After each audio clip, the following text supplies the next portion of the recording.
And now, the Little Italy of Los Angeles podcast with Deborah Kobylt.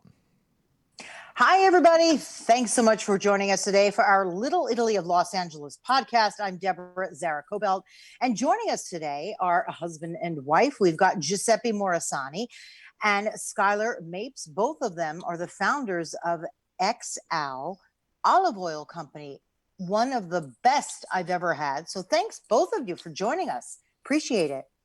Thank you. Thank you. Wonderful to have you here. Okay, let's talk a little bit. We had such a fun pre-interview, didn't we? I mean, I felt like I knew you by the time we spoke. So let's do a little of that here on our podcast.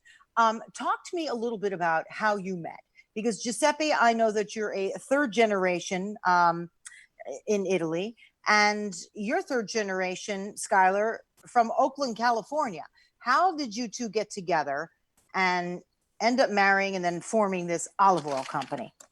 We met in 2014 in Rome. So I was interning at an architecture firm in Barcelona. I went to Rome for the weekend with my roommates, and the second night there I met Giuseppe, and we spent the whole weekend together, and he was this charming, handsome Italian man. And we kept in touch. He told me that he would come visit me in Barcelona if I flew back to Rome and then drove 7 hours down to Calabria to meet his mom.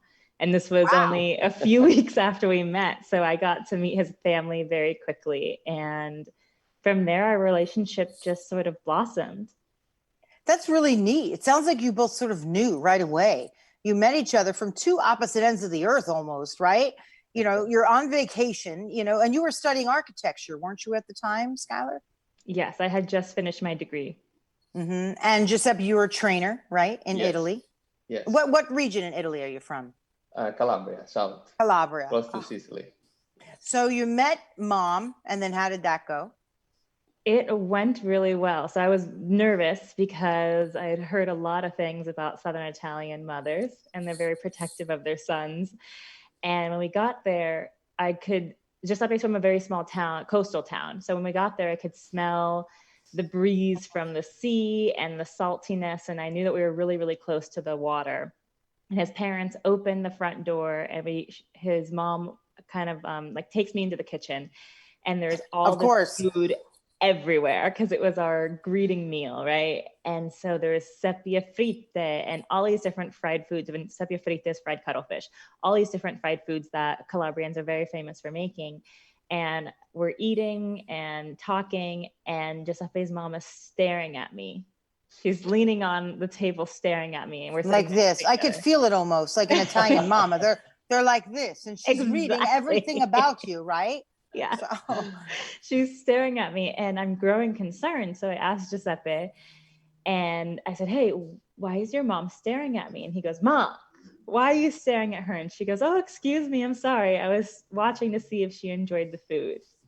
I was going to say, I hope you ate everything, because she detailed that meal, right? Every little thing, whether you like it or not, you have to eat it, right? Everything. I know what that's like, because when I went to see my relatives in Italy, the spread was so enormous. It was amazing what that greeting meal is. And I said to my kids, I said, eat everything. You know, if you have to, you just must, because that's a sign of respect, right? So, Wow, beautiful. So then you went back to the US. And to cut it short a little bit, you were living where? And then Giuseppe came to visit you, right? In Oakland. So you were living in northern, Exactly. And Giuseppe came to visit me. And it was during one of those visits before we got married that he tasted olive oil in the US. And what did you do? I wasn't really into it, to be honest. That's putting it politely. Probably I got from the supermarket a random one. I got it, and I went home and I tried on the food. It was like, interesting. I wasn't really into it. And of course, you know so much about olive oil and olives because they grow that on the farm where you're from, right? Can you tell us a little bit about that in Italy? And then we'll, talk about how you ended up getting into this business in the first place as a trainer and an architect. So my family used to make olive oil since 100 years. So I'm the third generation olive oil maker. My dad was a chief of railways, but in the meantime, it was like in the spare time, he used to grow these olives. And we had another property where it used to be took care by my grandfather. So we had all this property with all these olives, and we used to make all this oil that was too much for our family. So sometimes you had to give to the people, to friends, everybody. And we had a lot of this oil. So we used to jar food like tuna, like tomatoes, like anything that you have in mind that we could jar it and use it. So and olive oil, go ahead, I'm sorry. So when I was here, I say, Skyler, I should ask my mom to send like a tank of 150 liter at least here because we need it. And our friend heard us saying about this oil, and they asked, can you bring oil else for me? So I said, why don't we start a company here? Probably could be successful. Yeah. So, and after Skyler say, I'm not really into it. I want to kind of discover something more about it. And she can continue on this story, fabulous. So she went to work for a friend in a winery, and so she went really deep in this kind of world of agriculture, and she was really into it. What I love about this is, you're right, you wanted to learn more about it. So then you went to, as Giuseppe said, to work for your friend at a winery and just learn all that you could about wine, about olive oil, how the two sort of work together, right? Yeah, and the industries are very similar. And the reason I wanted to go work at the winery is because my friend was the co-founder and the head winemaker there, and it's a large business. So I would get experience around that really big equipment, which for me was extremely intimidating because I was going from a desk job to entering agriculture and production of food, which was totally foreign and again, very intimidating. So that experience really gave me the confidence to be able to say, hey, maybe we can really start this company. We can do this. And my friend encouraged me. She said, if you're going to do it 100%, go there and do it. And if it doesn't work out, that's fine, but you have to try. Beautiful. And by now you guys were married, right? Yes. Okay, yes. so you somewhere showed back. in there got married. Somewhere in there you got married. You had a nice wedding up in Northern California near where you're from, which is wonderful. So then you decided, let's do this. I mean, enough with the bad olive oil that we're eating down here in the US. So you went back to his family farm, right? And what I loved about this, because a lot of people may not know, is how you harvested the olives and what you do, like what the whole process is. So now you're back in Italy. Tell me what you did to form this company. Yeah. So the first year when we started the first harvest, it was 2017. So we moved back to Calabria in September 2017, and we stayed there for 7 months to go through the entire process. Because like I said, we weren't going to start this company without doing every single step ourselves, which means harvesting, pressing, bottling, label, palletizing, importing, selling direct to consumer, marketing, everything, right? We wanted to do it all so we could understand, and then we can clearly communicate to consumers what the product is and what it's not. So the first step in producing olive oil is actually the harvesting process. And in order to get the olives off the tree, you have to put nets down. So we set down a series of nets that the olives will fall into, and we use the branch shaker, which, what's the Italian name for it? Scuotitore. Scuotitore. I love the Italian name for it. It's so fun. And that there's another method where that's the actual tree shaker that shakes the entire trunk of the tree, but we choose not to use that method because it can be a little bit traumatic for the tree, and we like to be gentle with our trees. We kind of think of them as our children. So we like to use the branch shaker, which is very gentle, and it's essentially shaking the olives off the branch, which are falling into the net. The nets are then collected and the olives are poured into mini bins, which are about the size of a 12 bottle wine box. And then from there, the mini bins are dumped into half-ton bins, which are those big bins that maybe you've seen at wineries. And from there, we need to head to the press. So harvest starts at 7 a.m., first light in the summer, or excuse me, in the fall. So from September all the way till December.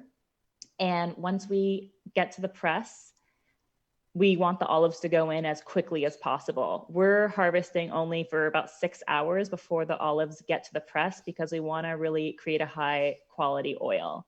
And then, let's talk about that. Sorry, because you were saying that it's better to get the olives off the tree when they're young, right? And why is that? is there less acidity or something? I'd like to know, because not all olive oils are created equal, nor do they taste the same. So what is it about picking them off the tree early? And also, didn't you say that sometimes you'll just climb up on a ladder and do what you got to do with the olives and take them by hand and sort of feel what you're doing? The sensation of when it's green, it's more fruity, the olive, and kind of more bitter in the back and very pungent in the throat. So in that kind of, in our world of the producer, that is the best, because you get less quantity and more quality. With the time, if you wait a little bit, when they start to get more purple, you get more quantity. But that fruitiness and that juice that release the olive when they're very green, it's lower. You know, it's not the same sensation. So the best way is to kind of to combine both ways. Right, to make a combination. Yeah. Sometimes when I have an olive oil, I'll feel something really in the back of my throat. What does that mean? Does that mean what is that when that happens? Are the polyphenols that hit your throat. Polyphenols are the pungent part of the olive oil. And antioxidants, which is one of the reasons that olive oil is a superfood. Right. So that's a good thing when that happens. So my throat is not going to narrow, and then I'm going to choke. Yeah, I'm like, oh my God, no, I think I'm allergic to it. I get it. So actually, that's a good thing. I'll remember that next time that happens. Okay, so let's go back to what you're talking about. You're harvesting them, you're processing. What's the process like when you're processing? When you pick them off the tree, then what do you do? Yeah, so it's very quick. From when the olives go into the press and when the oil exits the press, it's only about 45 minutes. So the very first step in creating oil is the olives have to go into the deleifer, because we don't want to have any leaves going into the slicer and into the crusher. It's going to add some flavors that we're just not really looking for. So step one, when the olives get to the press, has to go through the deleifer. From there, the olives are dumped into a big hopper. They go up the ladder, down under the washing station, and then they bounce down the drying rack into a secondary hopper. And then from there, they go up another ladder that's covered into a slicer. And it's kind of dicing up the olives. Then from there, they fall into the crusher, which is literally a giant crusher. And it's kind of, it has a, what's it called, Giuseppe? It's like it makes a circular motion, and it's literally crushing the olives. So it looks like a tapenade, olive paste. And that's when you're starting to break down the olive. From there, the paste is pumped into the centrifuge. And the centrifuge is a giant steel tube. We can't see what's going on in there. So there's no window to see into the centrifuge, but there is a window to see into the crusher.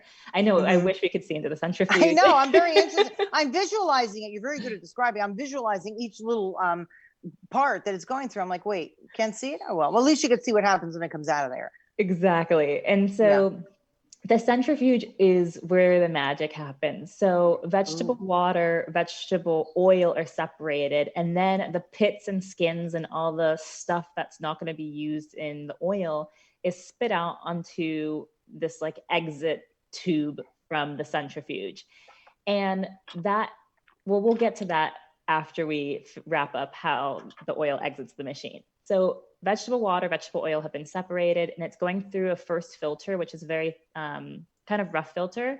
And from there, it's pumped into another secondary filter. And then from there, you have actual olive oil that's coming out. Now, when olive oil exits the press, it's going to look kind of gritty, very dense. And it's because you still have particles of olive in there, and it's not filtered. So when you see product that's on the shelf that's very, very clear, it's either been decanted or filtered. And then how does yours look when it's in the bottle? Go ahead. Clear. Beautiful. Like it's beautiful. Clear, yeah. Oh, beautiful. Now we're talking about the different types of olive oil, right? And most people, they may or may not know this, but there's the extra virgin, there's the virgin, and the regular. Can you briefly tell us the different processes to harvest these three and make the three different types of olive oil?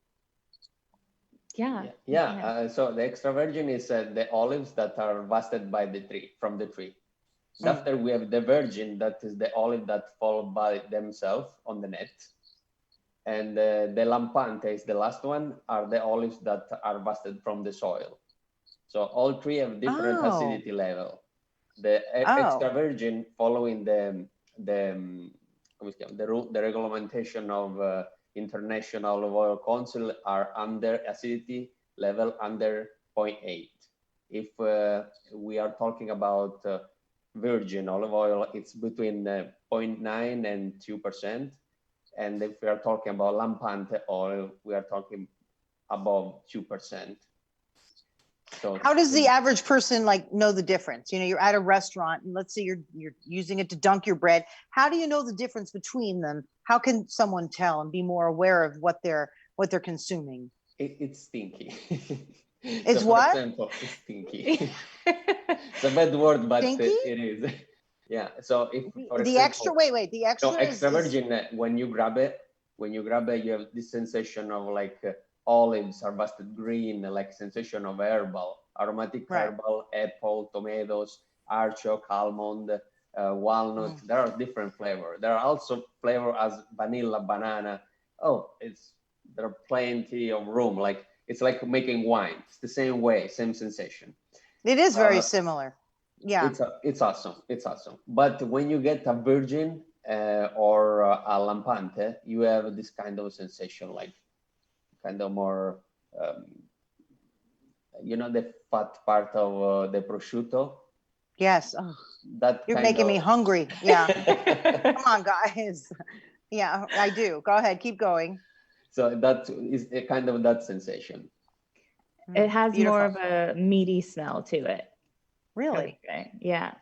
So talk to me a little bit about, so you're in his hometown there and you're on the land and you're harvesting and you're making your olive oil. Then how do you decide and how do you even end up with this company where you export from Italy to the United States primarily, direct to the consumer? How did you end up even doing this? Because you're a very highly regarded olive oil company in a very short amount of time. How did you pull this off? We didn't trust anyone to do anything except ourselves. And the Bingo. people that we did trust are the press, but the press is also owned by our chemist and his family. So he's testing our soil, he's testing our leaves, the trees, every single step of the process year round, he's testing everything. And then when we're actually taking the olives to the press and going through the process, he's ensuring that the machines are clean. We're getting our olives in there as quickly as possible. We have just chosen to work with people that want to create really high quality products like us. And I think that has paid off. Yeah. Beautiful. But, now you've got this fairly substantial company. And by the way, you don't live in California when you're in the US. Now you live down in Texas, right? Outside of Austin, which is where you're calling me from. Why did you guys move from California to Texas, by the way? And I guess you divide your time now, right? Between Texas and Italy, correct? Yes. Texas, we had been really interested in Texas for a couple years. And as much as I love California, it's not super friendly to olive oil companies that are not within the state. And it can be quite elitist. So we said, I love you, California, but we're going to go. And so we moved our whole company here. We moved here to Texas and we love it so far. And everyone's really nice. And they're very welcoming of small businesses, small olive oil companies. So far it was a very good decision. And you live just outside of Austin, right? Yes, we're in Cedar Park. I mean, you're quite a couple. I mean, you're a beautiful couple. You're a young couple. And I mean, you are fully Italian, right? And what is your ethnicity, Skyler, if you don't mind my asking? I'm a mix. So my dad is a white American guy. He's, I believe, German and English. But we haven't used any of the DNA websites to track our lineage or anything. And then my mom's family is from Jamaica, Panama, and the South Mississippi area. Yes. I mean, what a beautiful combination. And you're just bringing to the table so many, cultures all sort of mixed together. No wonder why, I love it. And your company too. It's just full of heart. It's just wonderful. It's wonderful. Thank you.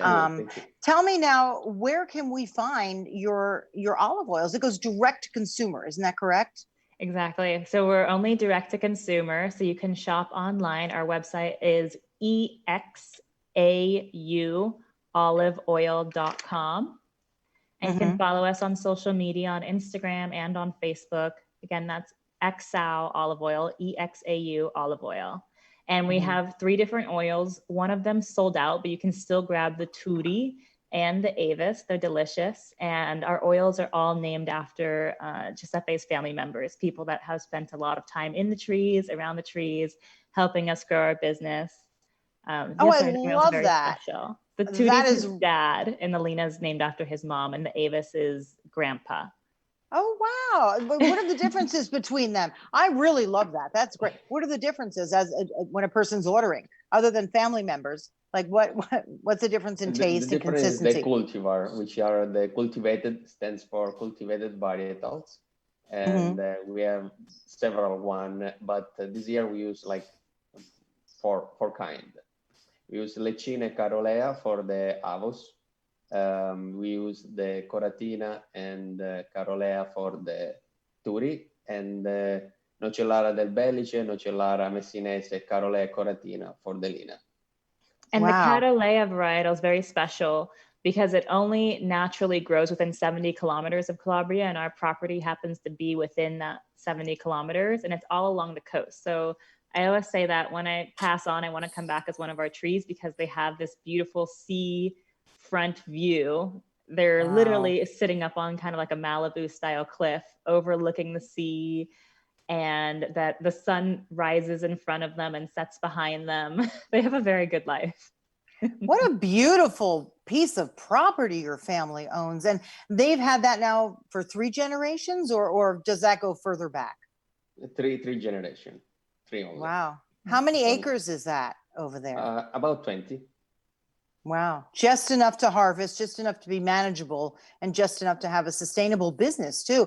And also we were talking, Skyler, that you're very interested in safe practices, right? With your company, that it really is from hand to table, right? There's nothing else is in your olive oil other than what you pick off the tree, correct? Yes, exactly. So that's one of the reasons that we go through the entire process of production and exporting ourselves, because we can ensure that we've harvested the product, we've pressed it, we've bottled it, we're exporting, and then we're importing to ourselves and selling direct to consumer. So we know where it came from, we know exactly where it's going, and our customers trust us. In the very beginning, when we started EXAU, we were working a lot of in-person events for the first year and a half. So trade shows, indoor and outdoor markets. And that was because we wanted to create a really stable foundation and relationship with our customers and re-educate people about what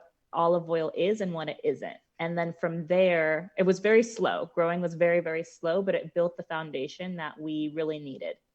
Right, to the point where Food and Wine magazine and La Cucina Italiana have spoke very highly of your olive oil, which is incredible. Now you import here to the US just once a year, is that correct? Yes. Once a year. And you spend how much time over there in Italy every year?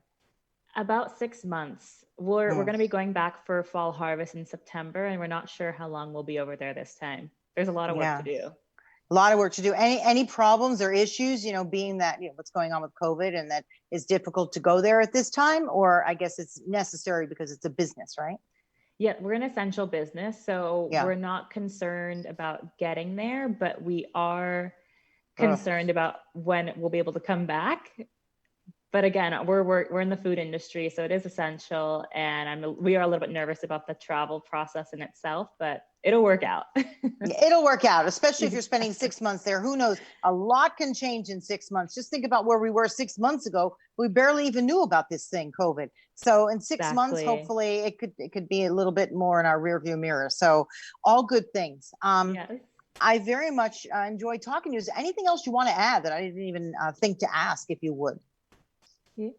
I don't know. No, we're good. I think we covered everything. Yes.